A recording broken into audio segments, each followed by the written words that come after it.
kita harus terus membuat renungan.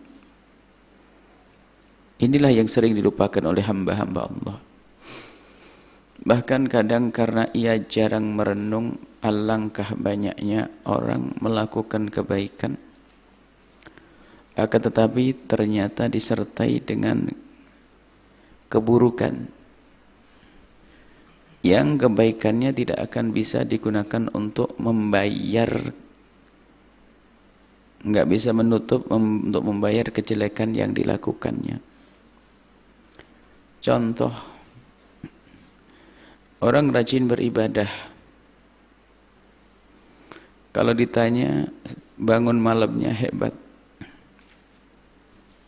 kemudian dia juga haji dan umrah, bahkan umrah mungkin hampir setiap bulan mungkin.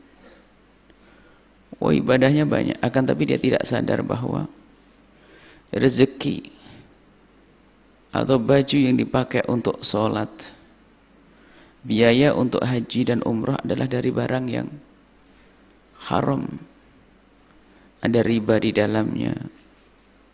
Mungkin juga modalnya adalah dari hasil rebutan waris, tapi dia terlena, ditipu oleh syaitan, seolah-olah dia merasa sudah ahli surga, padahal semuanya itu maksiat baginya.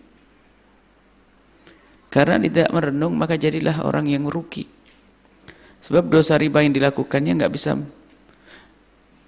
bisa ditutup dengan kebaikan-kebaikan yang dilakukan. Kenapa? Teramat besar, karena minal kabair, dosa gede. Sehingga yang namanya renungan itu penting sekali. Tapi kalau orang sudah memasuki wilayah tobat, dan ini pembahasan kita yang terakhir, biarpun belum tuntas tobatnya sudah diampuni oleh Allah. Misalnya orang yang punya usaha atau urusannya dengan riba, tapi dia sudah ada greget, ada kemauan untuk meninggalkan riba, sudah berusaha, hanya karena mungkin hartanya teramat besar, belum bisa tuntas dalam waktu singkat. Anggap saja baru mulai, kok kemudian dia meninggal dunia, Allah sudah ampuni dia kok. Yang penting ada kemauan. Atau mungkin proses untuk menyelesaikan, mengentaskan dirinya dari riba itu perlu proses bertahun-tahun. Tapi Allah Maha Pengampun. Allah Maha Pengampun. Yang menjadi masalah adalah siapa? Siapapun dari kita yang tidak bersegera kembali kepada Allah. Maka yang tidak bersegera ini adalah menunjukkan kalau dia itu belum menyesal, belum menyesali dosa yang dilakukannya, atau belum menyadari. Lah kenapa belum menyadari? Dia jarang menghidupkan renungan di dalam dirinya. Alangkah banyaknya.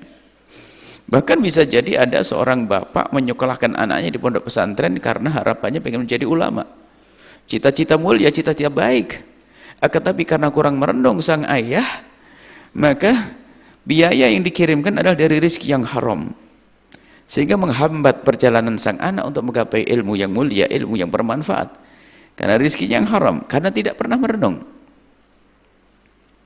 Inilah yang harus kita sadari, pentingnya menghadirkan renungan di dalam perjalanan kita ini agar langkah-langkah kita dalam melakukan kebaikan itu semakin maksimal.